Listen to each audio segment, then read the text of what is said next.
अस्सलाम वालेकुम। पिछले लेक्चर में हमने सीखा कि परसेंटेज क्या होती है और लेक्चर के एंड में हमने देखा था कि परसेंटेज यूज़ कहाँ पे होती है। तो परसेंटेज के यूजेस हैं प्रॉफिट लॉस, टैक्स, डिस्काउंट और बहुत सारे हैं जो हमने देखे थे। हम उसको बारी बारी आज कर रहे हैं। तो पहला हमारे पास था प्रॉफिट एंड लॉस। तो प्रॉफिट का हमारे पास फार्मूला होता है profit is equal to S P minus C P. तो एस पी हमारे पास क्या है, जिसको हम कहते हैं सेलिंग प्राइस, और सी पी होती है हमारे पास कॉस्ट प्राइस, यानी जो चीज़ हमने ख़रीदी है उसको सी पी कहते हैं, जितने में हमने बेची है उसको हम सेलिंग प्राइस कहते हैं या एस पी कहते हैं। तो प्रॉफिट का फार्मूला क्या है, S P minus C P. Similarly अगर हमें परसेंटेज चाहिए प्रॉफिट की या लॉस की, तो वो कैसे मिलेगी, जो प्रॉफिट है या आपका लॉस है उसको हम डिवाइड करेंगे सीपी के साथ, मल्टीप्लाई करेंगे 100 के साथ। तो एक ये यूज़ है इसका परसेंटेज का हमारा प्रॉफिट और लॉस में।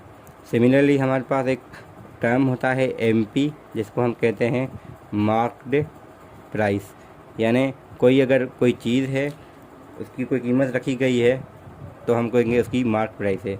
और एक होती है एसपी यानी सेलिंग प्राइस, यानी किसी न किसी प्राइस पे वो बेची भी जाएगी। तो अगर हम मार्क प्राइस में से सेलिंग प्राइस माइनस करें, अगर वो कम है और ये एमपी ज़्यादा है तो हमारे पास क्या मिलेगा, ये डिस्काउंट मिलेगा।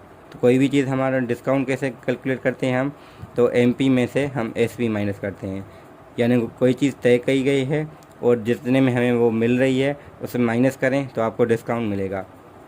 सिमिलरली डिस्काउंट की परसेंटेज का फार्मूला हमारे पास आ जाएगा discount percent is equal to discount जितना आपके पास मिला है उसको डिवाइड करें एमपी के साथ और मल्टीप्लाई करें 100 के साथ। तो ये सारे फार्मूलाज हैं हमारे पास और ये परसेंटेज के यूजेस हैं। तो परसेंटेज यूज़ कहाँ कहाँ पे, और परसेंटेज का यूज़ है जो कि है टैक्स में। अब फिर टैक्स में को समझने के लिए है कि टैक्स हमारी दो किस्म की होती है। एक होती है हमारी इनकम पे टैक्स, दूसरी हमारी होती है किसी प्रोडक्ट पे टैक्स। ठीक है, तो अगर हमारे इनकम पे कोई टैक्स है, फॉर एग्ज़ाम्पल हमारे पास सैलरी है हमारी, मेरी है फॉर एग्ज़ाम्पल 20,000। अगर गवर्नमेंट की टैक्स है फॉर एग्ज़ाम्पल 2%, तो हम पहले 2% फ़ाइन करेंगे 20,000 का, जो कि आएगा 400। ठीक है, तो 400 आ गया तो हमें कितने मिलेंगे, 20,000 में से अगर आप माइनस करें 2% ऑफ 20,000 तो आपके पास मिलेंगे 19,600। तो आपको जो नेट पे होगी या नेट सैलरी होगी वो आपके पास ये होगी, ना कि 20,000। सिमिलरली अगर कोई प्रोडक्ट है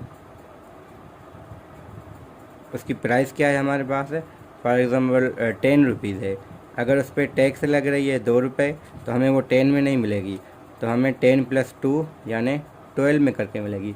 जैसे आपने देखे होंगे, अगर नहीं गौर किया तो आज कर लें कि बिस्किट की एक पैकेट होती है ना, सुपर का देख लें, किसी और का देख लें, तो उसमें डायरेक्टली प्राइस नहीं लिखी होती है। तो वहाँ पे अगर 10 रुपीज़ हैं तो वो बराबर होंगे पहले 7 पॉइंट समथिंग या 25 में कहता हूँ या 52 कहता हूँ, प्लस 2.46 या 48। तो ये मिला के आपके पास 10 रुपीज़ बनने, ना कि ओरिजिनल 10 रुपीज़। तो कंपनी ने ये इसकी ये प्राइस रखी थी, ये उसकी गवर्नमेंट की या प्रोडक्ट पे टैक्स है और ये ऐड होके आपके पास मिलेगी। तो आपको जो चीज़ मिलती है वो टैक्स आप उसमें पे कर देते हैं। ठीक है, जल्दी में फार्मूले समझ लिए, अब हम फार्मूलाज को यूज़ करते हैं। तो प्रॉफिट लॉस हमने देखा। तो प्रॉफिट लॉस के लिए हमारे पास, अगर मैं क्वेश्चन एक लिखूँ, यहाँ पे एसपी हमारे पास 500 है और सीपी हमारे पास 400 है फॉर एग्ज़ाम्पल। ठीक है, या 5,000 लिखा है तो इसको मैं 1000 ही करता हूँ। तो प्रॉफिट या लॉस, अब हमें यहाँ से देखना मिल रहा है कि एसपी हमारी 5,000 है, सीपी हमारी 4,000 है, तो ऑब्वियसली हमें प्रॉफिट मिल रहा है तो हम डायरेक्टली प्रॉफिट लिखेंगे। तो प्रॉफिट क्या होगा, एसपी माइनस सीपी, जो कि होगा 5,000 माइनस 4,000, जो कि आपका आ जाएगा 1,000। 1,000 तो मिला, अब ये कितना परसेंट है, तो हम फार्मूला में पुट करें तो परसेंटेज ऑफ प्रॉफिट का फार्मूला है, प्रॉफिट जितना आया है आपके पास डिवाइड करें SP CP के साथ मल्टीप्लाई करें 100 के साथ। तो प्रॉफिट है 1000, CP है 4000 मल्टीप्लाई बाय 100। तो ज़ीरोज़ कैंसिल आउट कर सकते हैं। 4 की टेबल 1 टाइम 25 टाइम लगेगी, तो ये 25 आ गया। हैंस तो परसेंटेज ऑफ प्रॉफिट कितनी है आपके पास 25, यानी 25% आपको प्रॉफिट मिला है। सिमिलरली अगर मैं इसको चेंज कर लूँ, ये CP कर दूँ ये SP, तो ये लॉस आ जाएगा 25%। ठीक है। इसके अलावा हमारे पास जो टैक्स का एग्जांपल हमने वैसे भी देख लिया है, डिस्काउंट का भी देख लें। अगर मार्क प्राइस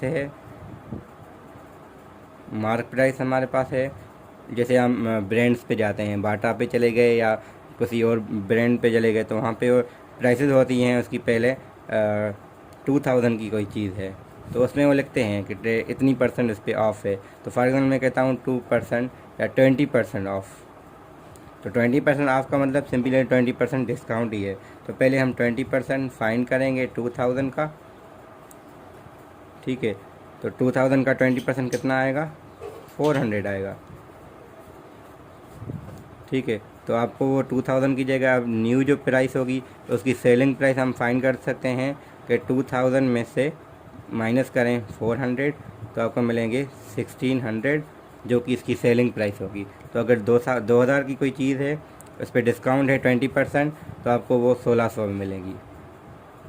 तो ये उनका एक तरीका होता है। एक्चुअल में वो इतने की होगी या इससे भी कम होगी, तो वो प्राइसेस बढ़ा के परसेंटेज दिखा के ऑफ पे हम समझते हैं कि हमें वो सस्ती मिल रही है। एक्चुअल में वो फिर भी उनको फ़ायदा ही है, मगर ये कि एक मार्केटिंग की स्ट्रेटजी होती है कि आपको क्योंकि हम आवाम ऐसी हैं, हमें अगर कहीं डिस्काउंट नज़र आएगा हम वहाँ चले जाएंगे, तो इसलिए उनको भी पता है कि ये डिस्काउंट की तरफ आएंगे, तो वो प्राइसेस ऐसे रख के फिर डिस्काउंट ज़्यादा दे के हमें वो अपनी तरफ खींचते हैं।